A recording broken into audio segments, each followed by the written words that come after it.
Saludos, saludos. Aquí estamos con ustedes nuevamente en este video que estamos preparando, que hemos preparado para ustedes en el día de hoy con los patrones electrocardiográficos. Ustedes saben, como habíamos venido prometiéndoles, estos patrones electrocardiográficos son la última clase de 5 clases que habíamos prometido y ya vamos a hacer un recuento rápido de las clases que se han impartido, rapidito, de qué trataron esas clases, para quien vea este video pueda buscar las anteriores. Y como siempre, esta clase de patrones electrocardiográficos va a ser colocada en la lista de reproducción donde están las clases de electrocardiografía. Estos patrones electrocardiográficos es como un resumen de las clases que se han impartido. Y ¿por qué? ¿Por qué un patrón? Porque cuando veamos un electrocardiograma, una imagen X nos va a dar la idea de lo que hemos estudiado, y podemos tener una idea, y aunque lo valoremos con el cardiólogo, lo valoremos con el clínico, de qué presenta ese electro. Así que, por lo tanto, hoy vamos a ver esta última clase de las clases de electrocardiografía básica que les he estado impartiendo. Como siempre, les saludo y les digo que estoy muy contento, muchos nuevos suscriptores, muchos nuevos comentarios, mi agradecimiento eterno a todos, y les invito a suscribirse a los que me vean, les invito a darle a la campanita, que serían las notificaciones, les va a llegar, y así pueden ver los distintos videos que vayamos subiendo. Les sugiero además que pueden usar la pestaña Super Thanks, la cual necesitamos para mejorar y apoyar este canal, así como unirse. La opción unirse como miembro del canal sería una membresía, la cual van a disfrutar porque van a estar más cerca de mí, pueden obtener de mí mejores valoraciones, otras clases, otras tutorías, etc. Les espero en ese aspecto. Así que nos vamos con los patrones electrocardiográficos. Esta lámina ya la habíamos visto, la conocemos. Aquí es que les voy a hacer, les recuerdo que una clase 1, acá, donde habíamos tratado todo el estudio del repaso del sistema excitoconductor del corazón, el triángulo de Einthoven, todo aquello que vimos en las primeras clases, presentación de lo que son las derivaciones, el eje eléctrico. Seguidamente dimos una clase 2 con las derivaciones externas, lo que era un ritmo sinusal sin alteraciones, lo que era un electrocardiograma normal. Por eso les digo que, y les doy este resumen ya hoy, para que puedan dirigirse a estos videos y tengan una mejor noción. Después ya fuimos a una clase 3 donde ya se alteraba el trazado del electrocardiograma y aparecían los estados patológicos que podían alterar ese electrocardiograma, como los bloqueos, los trastornos electrolíticos, etc. Y una cuarta clase en la que ya vimos la cardiopatía isquémica, el infarto, etc. De lo cual hoy vamos a hablar en el patrón de muchos de estos temas que hemos ido dando, y esta sería la clase 5 en la que estamos hoy, los patrones electrocardiográficos. Esa sería la clase de hoy. Así que nos vamos adelante. ¿Qué cosa es un patrón? En la vida, en distintos aspectos, ¿qué es un patrón? Un patrón de medición, es una representación física de una unidad de medición en la cual se muestran figuras, se muestran parámetros, variables o poco variables, etc., pero que están concentradas en un marco X, para decir que lo que está fuera de esos datos se sale del patrón. Un patrón normal electrocardiográfico, lo veremos, lo hemos visto, ya se lo he presentado. Todo lo que se salga de ese patrón es anormal o cambia el concepto. Muy importante. Por ejemplo, tenemos patrón de conducta, un patrón de conducta, por ejemplo, el Asperger el síndrome de Asperger, que es un síndrome muy parecido al autismo, un niño que presente algunas características X que el psicoanalista se lo vea, o el psiquiatra o el psicólogo, lo va a enmarcar en ese síndrome de Asperger, por ejemplo. No estamos en psicología, pero puede ser. Los patrones electrocardiográficos, vamos a ver algunos aspectos, que es el tema de hoy. Patrón de evaluación. Un patrón de evaluación, por ejemplo, cuando nos examinamos un examen, las preguntas tienen 5 respuestas. En ese patrón se va a poner la pregunta 20, la pregunta 1 o 2 sería la A, o la pregunta 20 sería la B. Y así, cuando pasamos ese patrón, todo el que no contestó adecuadamente basado en ese patrón, se sale del patrón normal. Entonces va a tener una evaluación X. En el electrocardiograma, como ustedes lo ven, es un patrón donde hay ondas, segmentos, etcétera, que hemos estudiado, y vamos a ver, nos grabamos en la mente cómo es la onda P, cómo es el QRS, cómo es la onda T, y cualquier alteración que ella tenga, salta a mi vista que hay un problema. Puede haber pequeñas variables, pequeñas variaciones, pero hay cosas que deben ser, que son invariables. Por ejemplo, siempre hay una onda P. Si no la hay, hay problema. Un QRS debe aparecer con más o menos voltaje, con más o menos forma, pero debe aparecer. Y la onda T también tiene que aparecer. Y cuando la vemos deformada, etcétera, ya nos salta a la vista. Ahí es que vamos hoy a tratar un poco de estos patrones electrocardiográficos, de lo que es un patrón. Vamos a ver qué temas vamos a ver. El concepto de patrón, patrón de un electrocardiograma normal, patrón de bradicardia, patrón de taquicardia, patrón de ondas e intervalos en el EKG, cómo lo vimos, cómo lo vamos a ver normales, cómo se alteran. Ahí hay, por ejemplo, ahí hay patrones ahí de una vez hay arritmia y a la vez puede haber, como se dice, bloqueos de rama. ¿Ven? Aquí, por ejemplo, hay un descenso del ST, o el ascenso o descenso del ST. Nos salta a la vista al ver que un electro normal, los ejes, los intervalos están en la línea isoeléctrica. Cuando esos intervalos se salen, se deforman o se salen de la línea isoeléctrica, ya eso forma parte de una patología. En este caso, lesión, isquemia, un infarto, nos puede llamar la atención. Por eso es que los patrones son importantes. Aparte de que, porque un electrocardiograma puede presentar extrasístoles, infarto, lesión, puede tener arritmia, puede tener de todo, ¿no? Pero muchas veces en los electrocardiogramas podemos encontrar patologías aisladas. Vamos a ver patrón de ondas de intervalos, patrón de hipertrofias, patrón de bloqueos, patrón de lesión, isquemia e infarto. Esto es lo que quería, ya como resumen, para que vean el día de hoy. Pero aquí les tengo unas 5 preguntitas que ustedes quiero que en sus comentarios me pongan en la pregunta, están enumeradas de la 1 a la 5, quiero que me pongan qué letra con respecto a la 1 era tal letra, la 2 era tal letra, para ver qué idea tienen ustedes. No pueden buscar las clases anteriores, pueden buscar los videos anteriores, etcétera, o en los mismos patrones, en este mismo tema pueden encontrar la respuesta. El objetivo no es demostrarles que no saben, el objetivo es que quiero demostrarles que sí saben y que han visto los videos y que pueden recontestar. Vamos a pasar a la primera pregunta.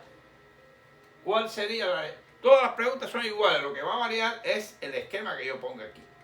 Es la misma pregunta con las respuestas, los ítems son los mismos, es una pregunta de selección múltiple, ¿ves? Entonces, todo es lo mismo, lo que va a variar es esta imagen. Por tanto, la 1 tiene esta imagen. Ritmo sinusal, bradicardia sinusal, bloqueo de rama derecha, taquicardia ventricular o taquicardia supraventricular.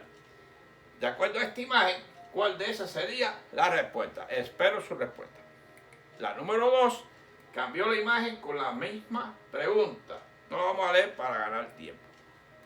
Esta sería la imagen para escoger la respuesta. La 2, esta es la imagen de la número 2. Esta sería la imagen de la número 3. Esta sería la imagen de la número 4. Y esta sería la imagen de la número 5. ¿Ven? Siempre variando, como les dije, que la A, B, C, D, O, E son las mismas respuestas en el mismo orden inclusive. Pero usted lo que ha variado es la imagen. Usted va a escoger, de acuerdo a esa imagen, qué respuesta. Lógicamente, no sobra ninguna. Cada imagen tiene su respuesta. ¿Ven? Ok. Seguimos adelante. Vamos a ver patrones de ondas e intervalos. Recordar que en el electro normal, la onda P indica que la despolarización de las aurículas, lo habíamos dado muy bien, pero fíjense que es redondeada y suave, redondeada y suave. Cualquier forma que se salga de ahí, más picuda, bifásica o como una palomita, ya se altera. ¿Ven? Complejo QRS representa la despolarización de los ventrículos. Fíjense que la Q es la primera onda, puede no aparecer. La S es la última onda, es muy raro que no aparezca. ¿Ven? La R puede ser pequeña y la S profunda, o una Q un poco más profunda, pero puede variar. Pero ese es el QRS, como es el patrón de QRS que vemos en un electrocardiograma. Las ondas negativas después de una onda positiva, ondas negativas después de una positiva. O sea, ese QRS es normal que vemos ahí. Ahora, la onda T representa la repolarización de los ventrículos. No puede ser simétrica, tiene que ser asimétrica. Si es simétrica, hay un signo de isquemia, hay un problema en esa onda T. Hay que estudiar más al paciente. Quiere decir que ese es el patrón de la onda T. Ok, serían entonces los patrones de onda. Vamos a ver los intervalos más adelante. Ahora fíjense que les había recordado que un segmento termina, por ejemplo, entre el segmento PR, va donde termina la onda P, a donde empieza el QRS. Y los intervalos, onda P, PR, intervalo, prácticamente el intervalo PR incluye la onda P y el segmento PR. Fíjense que tiene una duración de 0,12 a 0,20, porque incluye la onda P. Ya si se sale de esa medida, hay problemas. Puede ser bloqueo, puede ser alguna alteración. ¿Ven? El complejo QRS dura de 0,06 a 0,10. Fíjense que prácticamente no puede salirse. Tiene que tener la onda Q, R y S. ¿Ven? Y ese es el tiempo aproximado. Y el intervalo TP, fíjense que es un intervalo que va, el intervalo TP, que va entre lo que es donde terminó la onda T y incluye la onda P, TP. Y entonces ese varía en qué, en las bradicardias o en las taquicardias. Es un segmento alargado que contiene o no la onda U, ¿ven? Variablemente la onda U, y se alarga en las bradicardias y se acorta en las taquicardias. Quiere decir que es el que está entre los complejos QRS. Lógicamente, si un QRS aparece frecuentemente, es porque se ha cortado ese intervalo TP. Eso es prácticamente los patrones de intervalo. Patrón de variación de la frecuencia sinusal, normal, sinusal. Fíjense, frecuencia cardíaca normal, pueden haber 4 cuadritos, 1, 2, 3, 4, cuadros grandes. ¿Cuáles son los cuadros grandes? Los que tienen, recordar, prácticamente los cuadros grandes son los que tienen 5 por 5. 5 por 5. Aquí sería 1, 2, 3, 4. Esto es normal, porque tiene 4. Ahora fíjense, si el patrón de taquicardia, usted cuenta, hay 2 cuadros grandecitos entre ondas R, de 2 a 3 cuadros. Y en la bradicardia, 1, 2, 3, 4, 5 y 6. Hay de 4 a 6 cuadros en la bradicardia. Cuando usted mira el electrocardiograma a la vista, usted sabe que esto es normal, ya cuando lo aprende. Esto están tan pegaditas, aunque usted no sepa la frecuencia cardíaca, usted se va a dar cuenta que esta puede tener, por ejemplo, 150 latidos por minuto, un ejemplo. Y esta puede tener 45 a 50 latidos por minuto, 60, un ejemplo, ¿ves? A la vista. Pero esto lo ayuda, usted cuenta los cuadros, si está entre 2 a 3 es taquicardia, si está entre 4 y 6 cuadros, entre las R es bradicardia. Eso es lo que le quiero dar para que rápidamente tengan una evaluación de lo que es el EKG. Patrón de hipertrofia en aurículas y ventrículos. Fíjense que el crecimiento auricular hay dos tipos. Está la onda P pulmonar y la onda P mitral, que se llaman así. Fíjense que el crecimiento auricular derecho, aumento del voltaje de la onda P sin alterar su duración, aumenta la onda P sin alterar su duración, la duración es la misma, pero es una P pulmonar. ¿Qué quiere decir P pulmonar? Que ha aumentado por una hipertensión en la red pulmonar. El ventrículo derecho se ve obligado a forzar su trabajo contra la arteria pulmonar y transmite a través de la tricuspidia presión a la aurícula. ¿Y qué pasa? De mayor de 2.5 milímetros en D1 o mayor de 1.5 milímetros en B1. Y así. Usted lo va a buscar, esto sí hay que aprendérselo un poquito de memoria, porque lo va a buscar en D2 y en B1. Duración normal de 0, mayor o igual a 0,12 segundos. Y habla de hipertensión pulmonar. En el caso de la auricular izquierda, se produce lógicamente por aumento de duración de la onda P, que suele tener muescas. Puede ser inclusive una muesca, por ejemplo una muesca esta que está aquí. Esa muesquita que usted ve ahí, una muesquita, le habla de que hay una hipertensión en lo que sea, en las cavidades izquierdas. Por eso se llama P mitral, la P mitral. Criterio, duración mayor de 0,12, mellada o bifásica, separada entre las melladuras de 0.03 segundos. Esa es la melladura que se ve en el caso de que hay una aurícula izquierda dilatada. Y de flexión intrínsecoide en B1 de 0.03 segundos. Ese es el criterio para el aumento de las aurículas.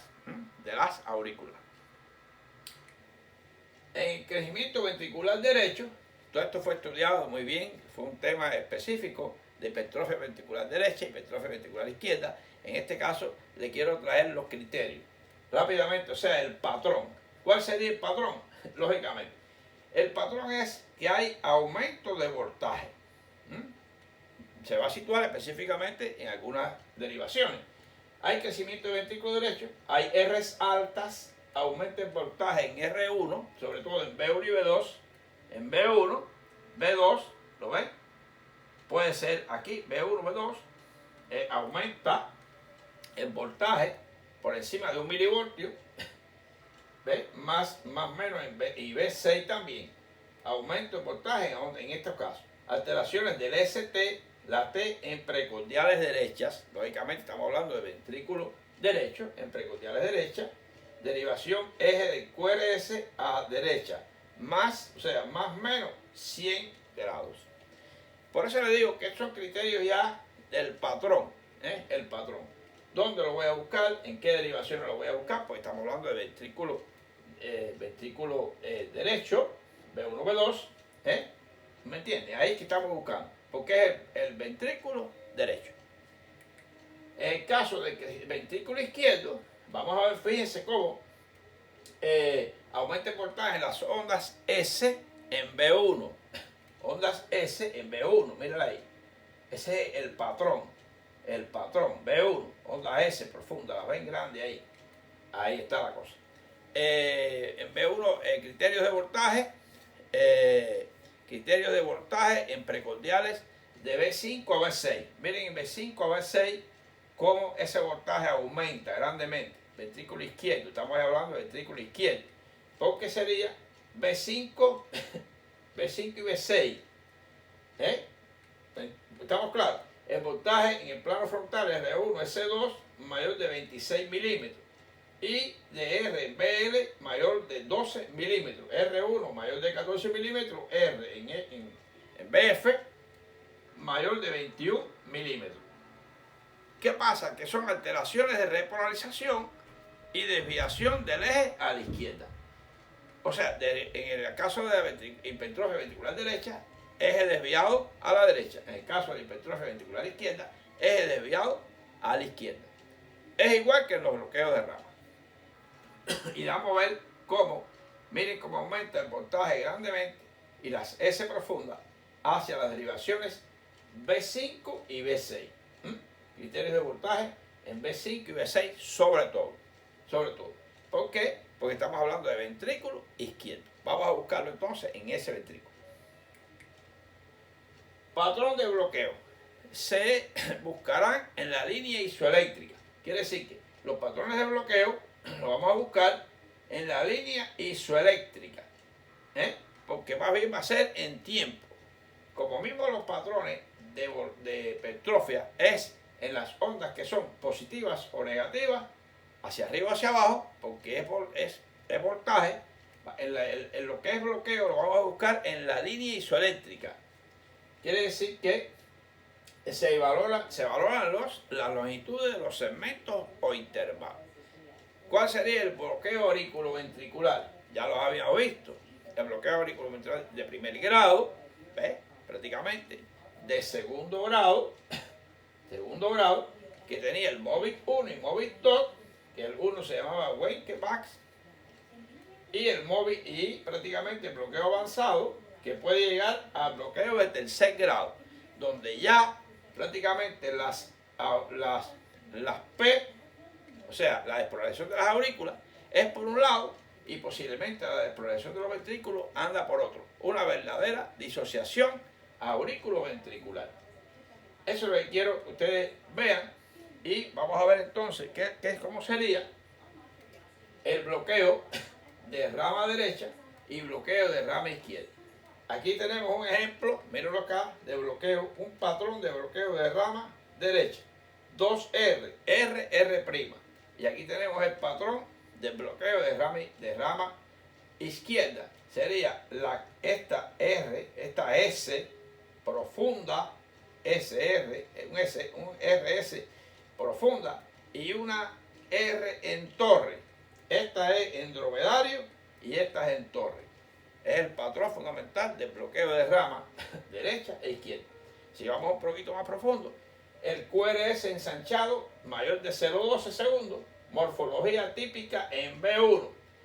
En B1 sería la R minúscula y R mayúscula. O sea, RSR'. Ese es el patrón. De una vez, como usted lo ve, ya te habla del bloqueo de rama derecha. Y así, cuando veo entonces, por ejemplo, el de rama izquierda, produce un retraso en lo que es la actuación del ventrículo izquierdo, el QRS ensanchado, mayor de 0,12, morfología típica en B1, RS, y R en torre en B6. Ese es el patrón fundamental que usted busca y aunque hayan asociado infarto, aunque hayan asociado distintas otras afectaciones en el electro, cuando usted ve esta imagen, hay bloqueo de rama derecha. Cuando vea esta imagen, una Q profunda, prácticamente una RS profunda en B1, entonces usted, y ensanchada también, con aumento del tiempo, estamos hablando de bloqueo de rama izquierda. Estos son los patrones electrocardiográficos. Recordad que para profundizar en esto, ir en cada tema, en cada uno de estos patrones, hay un video específico que dimos anteriormente en la clase número 3 y en la clase número 2. Algo sobre fisiopatología de la isquemia antes de ir al patrón de isquemia e infarto. Fíjense que esto le muestra como una arteria. Fíjense cómo vamos desde que empiezan las primeras depósitos de colesterol, formándose las placas laterales. Miren cómo el diámetro va disminuyendo. Esto va en relación directa con los signos de isquemia, sin llegar a infarto, o de infarto cuando ya el diámetro no da más. Y prácticamente ocurren, en un orden más o menos específico, una isquemia de progresión de isquemia, lesión y necrosis. Por eso decimos que la obliteración estenosis de la arteria disminuye la perfusión del tejido cardíaco y la oxigenación, fundamentalmente, en las áreas donde está esa obstrucción de la arteria. Las arterias fundamentales, recuerden, esto tuvo su video, como digo, la coronaria derecha, coronaria izquierda, ¿ven? Que tiene la circunfleja y la interventricular anterior. Aparece una isquemia que puede progresar a lesión o necrosis, fundamentalmente. Cuando se necrosa el miocardio no se produce ninguna fuerza eléctrica, prácticamente por eso es que estos segmentos así suben o bajan. Si, por ejemplo, si vamos a ver bien, si hay un patrón de isquemia o de lesión subendocárdica o subepicárdica, lo vamos a ver después también. Cuando se necrosa, si la necrosis afecta todo el miocardio, no se registran vectores a ese nivel. Es importante. Y se registra la actuación de otros segmentos opuestos, lo que genera una onda Q. Una onda Q profunda, la onda Q profunda, que es la Q de necrosis, porque ese tejido ha sido necrosado. Si la necrosis afecta solo el epicardio, se producirá, como le digo, una onda R al inicio con QRS que será de menor amplitud y existiría sin necrosis. De menor amplitud que existiría si no hubiera necrosis. Esos son los patrones que ustedes tienen que irse llevando y se los vamos a mostrar. Aquí está, esto un poquito sobre lo que sería el orden de isquemia, lesión y necrosis. Vamos a ver cómo es el patrón ahora posteriormente. Patrón de isquemia. Fíjense que el patrón de isquemia se produce alteraciones del segmento ST y la onda T. El segmento ST y la onda T. Fíjense, esto es lo que sería el patrón de isquemia. Se va a ver en la onda T y en el ST. Vamos a ver isquemia subendocárdica, isquemia subepicárdica, onda T negativa. Fíjense cómo la onda T es negativa en el caso, onda T negativa, en el caso de la subepicárdica. Las alteraciones de la onda T debidas a isquemia suelen tener morfología simétrica. Es importante esto. La onda T es asimétrica. Cuando toma una forma simétrica, hay que tener cuidado, cuando forma asimétrica, estamos hablando de isquemia. Isquemia, muy importante. Porque si hay trastorno de repolarización, como se ve en la isquemia, suelen ser asimétricas. Suelen ser, normalmente si no hay trastorno, se ven prácticamente asimétricas. Muy bien. Ella debe ser asimétrica. Recuerdo, repito, cuando hay isquemia, se lentece la subida, y prácticamente se hacen simétricas la onda T. Alteraciones secundarias de la repolarización. Se hace simétrica. Patrón de lesión. Se produce cuando existe una disminución severa del flujo coronario, alterándose el ST. Por eso decimos que en el caso de una lesión subendocárdica, miren como el ST se hace negativo por debajo de la línea isoeléctrica, y cuando es subepicárdica sube. Es fácil, porque fíjense, el endocardio es más profundo, más interno. Por tanto, vamos a verlo para aprendernos así. Es más interno, se hace negativo, subendocárdico, y como que el pericardio el epicardio es más externo, asciende. Sería esto, subepicardio. Aquí está negativo y ahí está positivo. ¿Está bien? En el caso de la subepicárdica hay ascenso del ST. Y en el caso de la subendocárdica, mientras más profundo, más en el endocardio es el infarto, quiere decir que el ST se deprime negativamente. Y cuando es solamente superficial el infarto o epicárdico, se pone prácticamente positivo el ST, según la lesión. La necrosis se manifiesta en el EKG como una Q profunda. La Q puede haber un QS, como es infarto antiguo, pero por lo general en el infarto se ve la onda Q profunda, la onda Q específica, es un QS. Disminución del voltaje en la onda R, lógicamente desaparece prácticamente el voltaje de la onda R. No hay, porque habíamos hablado de que los vectores son cero, no hay prácticamente inducción eléctrica. Duración de más o menos 0.04 segundos, cualquier Q, en el caso que habitualmente no tenga onda Q en B1, B2 y B3, prácticamente que no tenga, según que las derivaciones aparezcan en la onda Q de necrosis, será, si es anteroseptal, B1, B2, B3, si es anterior, B3 y B4, si es lateral, B5, B6, si es lateral alto, prácticamente la D1 y ABL, y si es inferior, D2, D3 y ABF. Eso es los patrones donde voy a buscar la lesión de acuerdo a la ubicación del infarto. Escala diafragmática, anteroseptal, posterior, etc. Como vimos en la clase 3, cuando vimos, en la clase 4, perdón, cuando vimos los infartos y la cardiopatía isquémica. Patrón de infarto en el EKG. Fíjense, buscar la deformación inmediata del ST. Como habíamos hablado en el diagrama anterior. Y la onda T en un principio y la onda Q después. Es un problema de tiempo. Primero buscamos, fíjense, el ST y la onda T, y después buscamos el ST y posteriormente la onda Q. Es como buscar, es como en el tiempo. En la onda T, el ST, porque la onda T de isquemia, el ST de lesión, su endocárdica o su epicárdica, y la onda Q de necrosis, posteriormente. Miren lo amarillo, amarillo y amarillo, en el orden, prácticamente. Ese es el orden en que va apareciendo el infarto.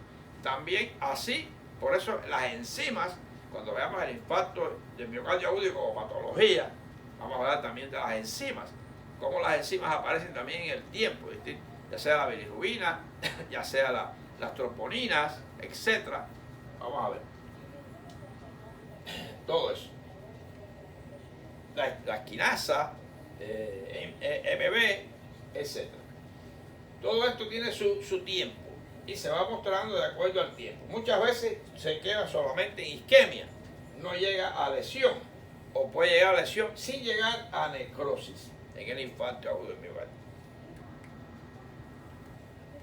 Ok, las arritmias ventriculares, fíjense que las arritmias pueden ser extrasístoles ventriculares, el latido se produce en la zona del ventrículo, porque son extrasístoles ventriculares, por ejemplo, extrasístoles ventriculares.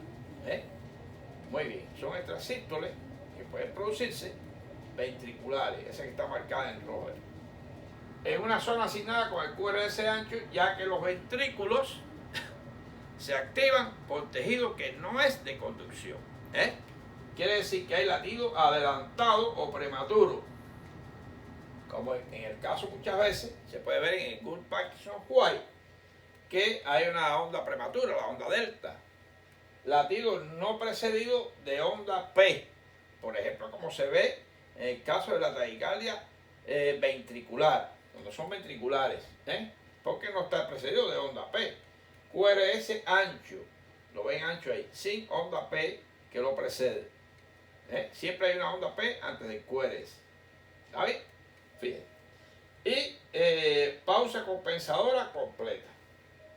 Si la extrasístole se produce en el ventrículo derecho, es muy importante, tiene morfología BRI de bloqueo de rama izquierda. Y si tiene lugar, prácticamente, si tiene lugar en el izquierdo la tendrá como si fuera bloqueo de rama derecha. Está la taquicardia supraventricular y la taquicardia ventricular. Supraventricular va a estar precedida de onda P, aunque mira la taquicardia supraventricular. Prácticamente pues, da el valor de las 160 latidos por minuto, pero siempre precedido de una onda P. Y en el caso de la ventricular, miren la velocidad, la frecuencia, sin que haya onda P en el electrocardiograma.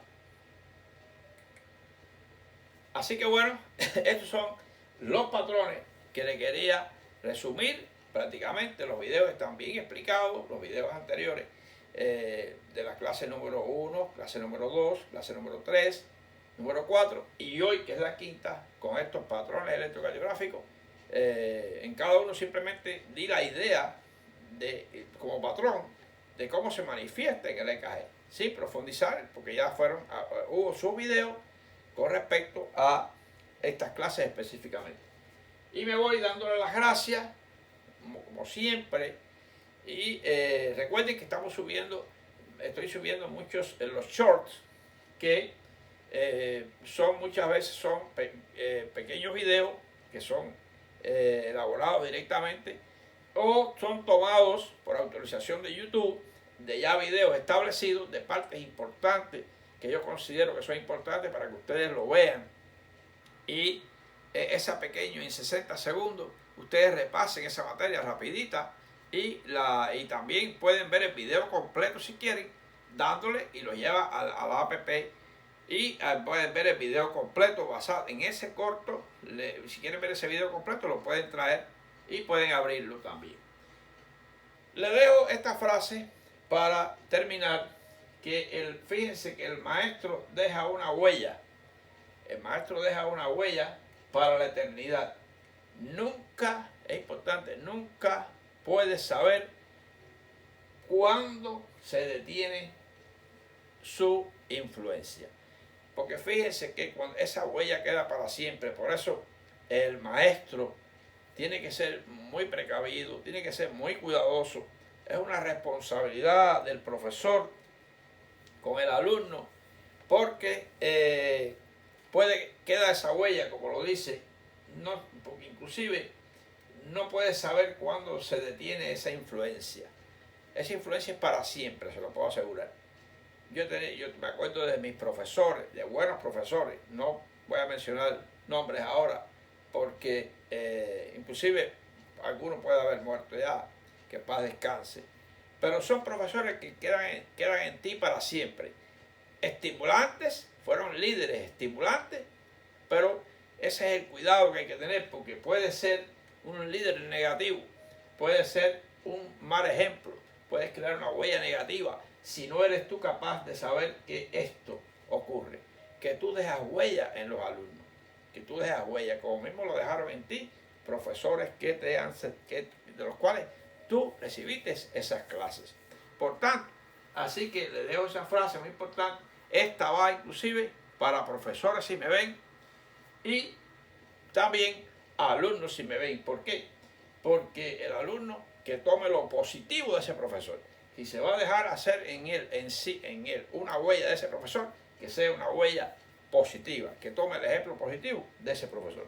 Así que seguimos adelante, ya seguimos entonces con las patologías normales de corazón que daremos posteriormente, como por ejemplo el infarto agudo del miocardio, pero como patología, con toda su semiología, con todo su estudio y otras más que vamos a ver, ya llegando inclusive a profundizar un poquito más en la cardiopatía isquémica, profundizar un poquito más en la pericarditis, la miocarditis, etc.